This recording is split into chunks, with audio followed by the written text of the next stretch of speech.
नमस्कार मित्रों,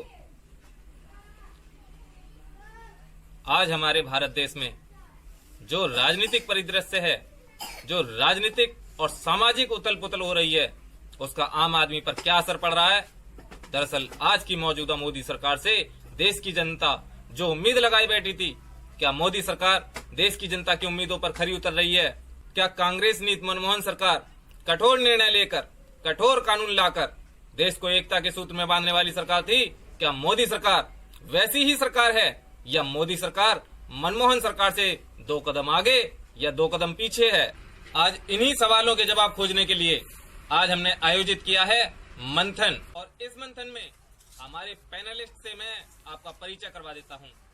हमारे साथ हिंदू साधु संतों का प्रतिनिधित्व करने के लिए मौजूद हैं श्री कृष्णगिरी जी महाराज, और हमारे साथ इस्लामिक विचारधारा के खालू मियाँ जी मौजूद हैं। हमारे साथ बाइबल को पढ़ने वाले मिस्टर बायोबली जी हैं।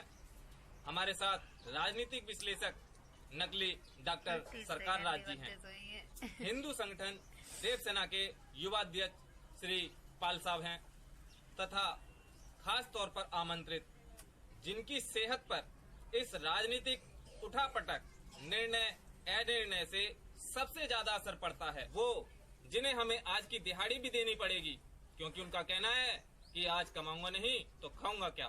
वो आम आदमी भी मौजूद हैं। तो स्वागत है आप सभी का देश के इन हालातों के इस मंथन में। तो मेरा पहला सवाल है कृष्णगिरी जी से कि क्या आपको लगता है कि इस मोदी सरकार में देश का बहुसंख्यक समाज और साधु संत समाज खुद को सुरक्षित महसूस करता है, या मनमोहन सरकार ही अच्छी थी? पहले तो धर्मयुद्ध अपराधी जी, मैं आपका आभार व्यक्त करता हूं आपके इस प्रश्न के लिए। देश का बहुसंख्यक समाज तो हमेशा ही खुद को सुरक्षित महसूस करता रहा है, फिर चाहे वो कांग्रेस की सरकार हो या बीजेपी की। दिक्कत तो अल्पसंख्यकों को है। आज देश के लगभग 9-10 राज्यों में हिंदू अल्पसंख्यक है, वहां बहुसंख्यक मुस्लिम समाज है, तो अल्पसंख्यक हिंदुओं पर कितना बर्बरतापूर्ण व्यवहार किया जा रहा है उन राज्यों में ये किसी से छिपा नहीं है, और उनको जबरदस्ती धर्म परिवर्तन करवाया जाता है। बहन बेटियों का बलात्कार और विरोध पर तो हत्या तक हो जानी आम बात हो गई है। उनके रीति रिवाज और त्योहारों पर प्रतिबंध लगा दिए जाते हैं। बहुसंख्यक मुस्लिम समाज सरिया अदालतें, सरिया बैंक चलाते हैं, जहां आज एक व्यक्ति को प्रति उत्तर में फेसबुक पर कोई टिप्पणी करने का, कोई कमेंट करने का भी अधिकार ना हो, वरना बेंगलोर जला दिया जाता है। उस कमेंट करने वाले व्यक्ति के धर्म वाले लोग बहुसंख्यक कैसे हो सकते हैं?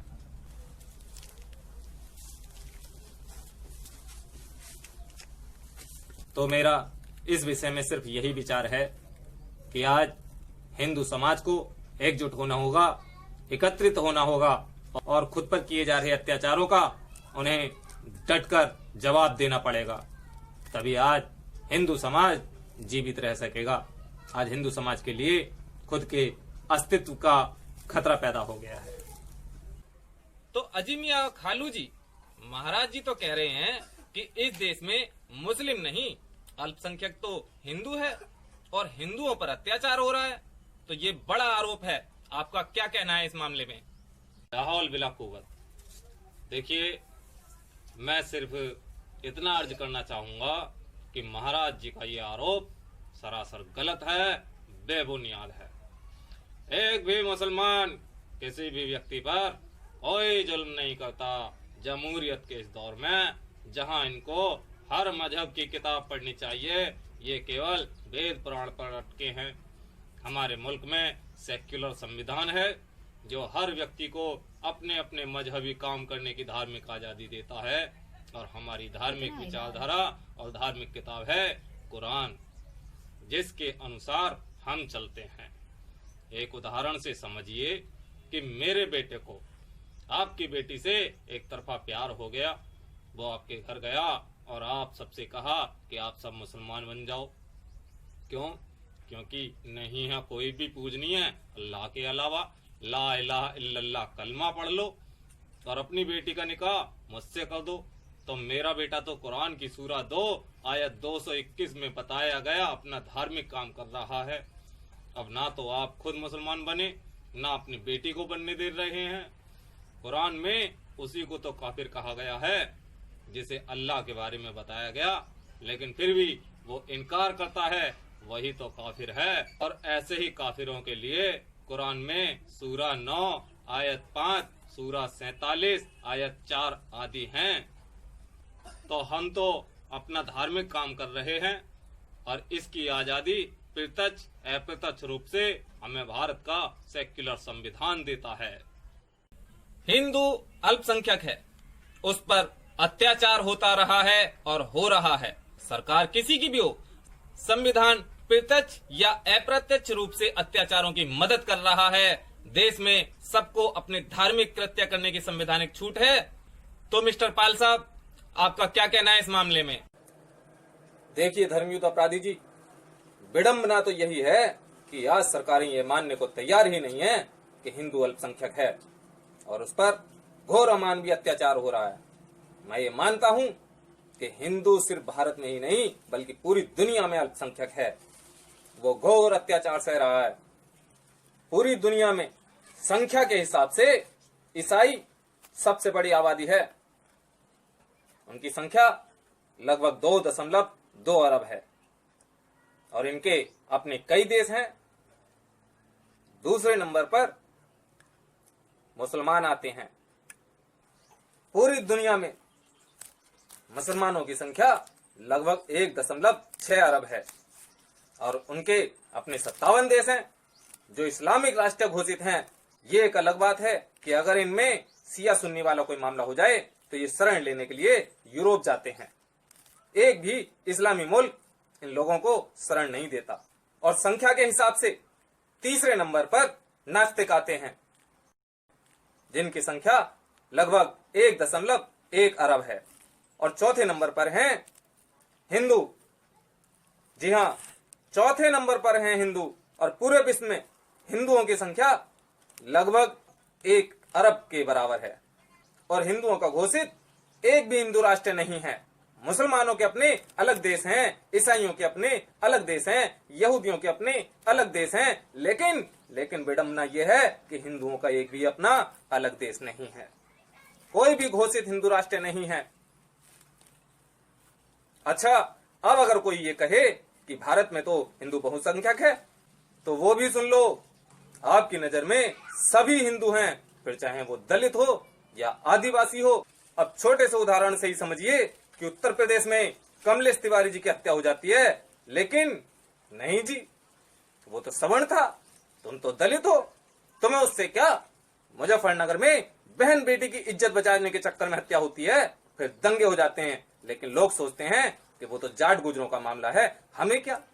दलित बहन बेटियों के साथ बलात्कार किया जाता है, उनकी हत्याएं की जाती हैं, लेकिन एक भी दलितों का मसीहा कुछ भी नहीं बोलता, क्योंकि हमें तो जय भीम जय मीम करना है। वही लोग दलितों को समझाते हैं कि आर्य तो विदेशी हैं, मूल निवासी तो दलित समुदाय है, हम आर्यों को भगाएंगे। अरे तो अरबी घोड़े भी तो विदेशी ही हैं, उन्हें क्यों नहीं भगाते, उनका विरोध क्यों नहीं करते। आज देश का अधिकतर दलित समाज खुद को हिंदू ही नहीं मानता। आज लाखों दलितों के घर में आपको एक भी देवी देवता की फोटो तक नहीं मिल सकती और आप कह रहे हैं हिंदू बहुसंख्यक है। यहाँ तो ब्राह्मण है, जाट है, गुजर है, दलित है, महादलित है, हिंदू कहाँ है। यहाँ तो अगर किसी तिलकधारी या भगवाधारी की हत्या हो जाती है तो उसकी सबसे पहले जाति देखी जाती है, धर्म नहीं देखा जाता, जाति देखी जाती है। जबकि उपरोक्त सभी मामलों में हत्यारे एक ही कौम के लोग होते हैं और वो कौम उन हत्यारों के बचाव में पूरी तरह से उतर जाती है, फिर चाहे उसकी जमानत लेनी हो या महंगे से महंगा वकील करना हो। और दूसरी तरफ निकिता तोमर के परिवारजनों के द्वारा न्याय की मांग करने पर, उनके प्रदर्शन करने पर लाठीचार्ज हो जाता है और कहने को सरकार किसकी है, हिंदूवादियों की सरकार है। हिंदूवादियों की। आज आपने राम मंदिर दे दिया, साजिद रशीदी उसे तोड़ने की बात कहता है और आप उस पर कुछ भी उदाहरणीय कार्रवाई नहीं करते। कश्मीर से धारा 370 हटा दिया आपने, 1 साल होने को आया, लेकिन एक भी हिंदू को आप वहां आज तक बसा नहीं पाए। क्यों? अरे जब कहीं पर मुसलमानों की आबादी 30% हो जाती है तो वहां से हिंदुओं का पलायन करना पड़ता है। तो कश्मीर में तो मुसलमानों की आबादी 90% लगभग है, वहां हिंदू कैसे जिएगा मुझे बताओ। जिस जगह एक आतंकवादी के जनाजे में भी हजारों की भीड़ शामिल होती है, ये जानते हुए भी कि वो एक आतंकवादी था, तो मुझे बता दो कि उस जनाजे में कितने देशद्रोही, गद्दार और आतंकवादी मौजूद हैं। और दूसरी तरफ कमलेश तिवारी की अंतिम यात्रा में नहीं हो पाते। तो मान क्यों नहीं लेते कि हिंदू ही अल्पसंख्यक है। मजहब के बारे में ज्यादा चुप करो सेंसिटिव मौलाना, हैं, मुझे हम अपनी नहीं बात सुन कहने दे, सकते नहीं तो हम समझ किसी लेना बारे में। तेरा माइक बंद करा दूंगा मैं। बड़ा आज मेरे हिंदू को जय श्री धमकी राम दे रहे हो बोले तो गिरफ्तार, मेरे को भगवा धमकी झंडा दे रहे फहरा हो, दे तो ऐसा गिरफ्तार, कैसा कर सकते न्याय हो की तुम? मांग करे तो देखो गिरफ्तार, भैया मुझे मूर्ति चैनल पे विसर्जन धमका करना रहा चाहे तो गोलियां चल जाती क्या हैं। बिगाड़ लेगा आखिर मेरा, ये सरकार बिगाड़ और लेगा संविधान क्या, की नाक के ऐसे नीचे बिगाड़ ही लेगा। हो रहा है। धर्मयुद्ध नहीं अपराधी जी, बताओ मुझे आप इस मौलाना क्या का कर एड्रेस लोगे दीजिए तुम? मुझे। अरे ले तुम मेरा एड्रेस ऐसे कैसे दे सकते हो? नहीं शायद आपने मेरा मेरा एड्रेस क्यों सबसे दे पहला दिया? वीडियो क्या नहीं मुझे देखा मरवाना चाहते हो तुम? कि मैं मुझे खुद को मरवाना चाहते हो? अपराधी क्यों कहता हूं? ऐसा हाउस नंबर 292 ये गली नंबर ये 35, कैसे कर सकते हो? हाँ ये मेरा ही कोटला एड्रेस है, टैंक, मेरा ही एड्रेस है ये। पुरानी क्या करोगे दिल्ली। तुम? क्या बिगाड़ लोगे मेरा? ठीक है, हाँ? मैं हाँ, वहीं ठीक आकर तुमसे है, आ डिबेट जाना, करता हूँ। आ जाना तुम मेरे से डिबेट ये करने। लीजिए। खैर, तो हिंदू एकजुट नहीं है, टूटा हुआ है, बिखरा हुआ है, सरकारों के रवैये से नाराज है। हिंदुओं को लगता है कि अब भारत धीरे धीरे इस्लामिक राष्ट्र बनता जा रहा है। तुष्टीकरण की राजनीति के चलते हिंदुओं को डराया जा रहा है, धमकाया जा रहा है, और अगर कोई हिंदू अपने अधिकारों की बात करता है तो कानून का डंडा चलता है और उनको जेलों में ठूंस दिया जाता है। जो हिंदू समाज अपने आराध्य प्रभु श्री राम के मंदिर को पाने के लिए सदियों सबूत पर सबूत देता रहा है, उस हिंदू समाज को आज असहिष्णु बोल दिया जाता है। ऐसा नहीं है कि हिंदुओं के साथ जो भी घटनाएं होती हैं केवल मुस्लिम दोषी होते हैं, उनमें ईसाई मिशनरियों का भी हाथ होता है। पालघर में साधुओं की हत्या के पीछे ईसाई मिशनरियों का हाथ बताया जाता है। चल हिंदुओं का धर्मांतरण बड़े पैमाने पर ईसाई मिशनरियां भी कर रही हैं। चल इस मामले में अपना पक्ष रखने के लिए हमारे साथ मौजूद हैं। अरे अरे कहाँ जा रहे हैं आप? अरे बायोवली जी, हेलो, अरे सुनिए तो दर्शकों, बायोवली जी सवालों को सुनकर भाग गए हैं। तो अब हम इन्हीं बातों को समझेंगे राजनीतिक विश्लेषक नकली डॉक्टर सरकार राज जी से। तो डॉक्टर साहब, सरकारें कानून बनाती हैं और उन्हें लागू करती हैं जनता के हर वर्ग के लिए, फिर चाहे वो किसी भी धर्म, मत, पंथ से संबंधित हो, उसके लिए सामाजिक और आर्थिक हित लाभ की व्यवस्था करती हैं। आपको क्या लगता है कि उन कानूनों का, उन नीतियों का समाज के सभी वर्ग के लोगों को समुचित लाभ मिल रहा है, या उन कानूनों का, उन नीतियों का दुरुपयोग होता है? आपका क्या कहना है इस मामले में? देखिए धर्मयुद्ध अपराधी जी, आज के समय में इस बात में कोई दो राय नहीं है कि जो भी कानून भारत के नागरिकों के लिए बनाए गए हैं, उनके भले के लिए बनाए गए हैं, उनका आज दुरुपयोग हो रहा है। सोचिए, ये कैसी विडंबना है कि कानून बना देश के नागरिकों के लिए कि उसे खुद को निर्दोष साबित करने के लिए हर मौका उपलब्ध कराया जाए, न्याय सुनिश्चित किया जाए, और हम बिरयानी कोरमा खिलाते हैं कसाब को, जो एक आतंकवादी था। जनता की खून पसीने की गाड़ी कमाई के करोड़ों रुपए उसको कोरमा और बिरयानी खिलाने में खर्च हो जाते हैं। देश में हर व्यक्ति को अपनी बात कहने की आजादी है और ये उसका संवैधानिक अधिकार है, लेकिन वही अधिकार 1975 में इमरजेंसी के वक्त छीन लिया जाता है। मौजूदा समय में अर्नब गोस्वामी भी इसी कानून के दुरुपयोग का उदाहरण है। क्या आप कल्पना कर सकते हैं कि जिस देश का संविधान ये कहता हो कि हर धर्म एक समान है, उसी देश में दिन में 5 बार चिल्ला चिल्ला कर ये बताया जाता है कि अल्लाह ही सबसे बड़ा है, और किसी भी कानून के द्वारा आज तक किसी भी सरकार ने उन्हें ये समझाने की कोशिश नहीं की कि नहीं भाई, संविधान कहता है कि कोई छोटा या बड़ा नहीं, सब एक समान हैं, फिर चाहे वो अल्लाह हो या ईश्वर। रमजान के महीनों में मंदिरों से लाउड स्पीकर उतरवा दिए जाते हैं, यहाँ तक कि मंदिर का घंटा भी सील कर दिया जाता है कानून का डर दिखाकर। लेकिन उसी कानून के द्वारा नवरात्रों में या सावन के पवित्र महीने में लाउड स्पीकर से अजान रोकने की किसी भी सरकार ने जहमत नहीं उठाई। आज बहुत आसान है कांग्रेस नीति सरकारों को मुसलमानों की हितैषी बोलना, बहुत आसान है। लेकिन आप सोचिए कि जो प्रधानमंत्री हर मामले में सिर्फ ठीक है कह देता हो, वो छाती ठोक कर कह देता है कि इस देश के हर संसाधनों पर पहला हक मुसलमानों का है। जिस कानून के जिन अधिकारों के तहत वो ऐसा कह सकते हैं?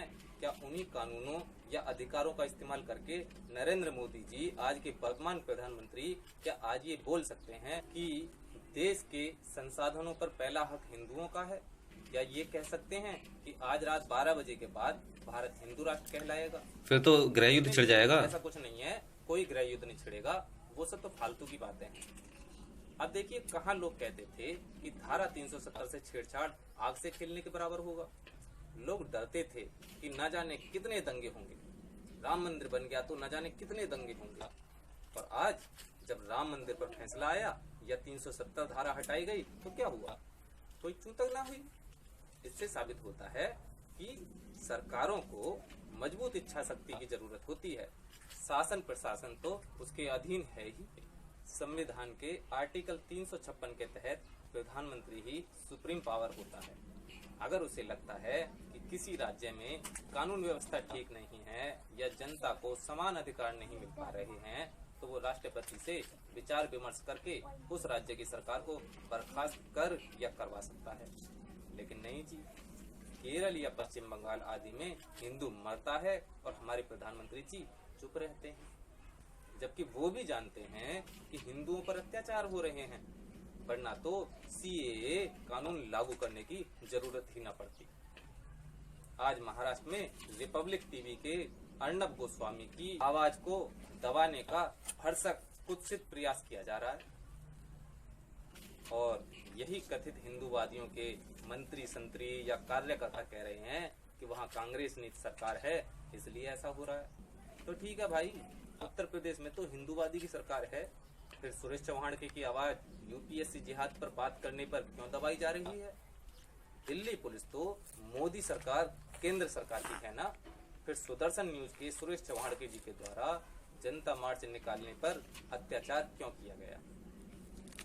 इस हिसाब से मेरा मानना है कि कानूनों का दुरुपयोग हो रहा है और समाज के हर वर्ग के साथ सरकारों और कानून के द्वारा समान व्यवहार नहीं हो रहा है। सरकारों और कानून के द्वारा समान व्यवहार नहीं हो रहा है तो आम आदमी जी, आप मैंगो मैन, आपकी क्या राय है? अरे आप रो क्यों रहे हैं?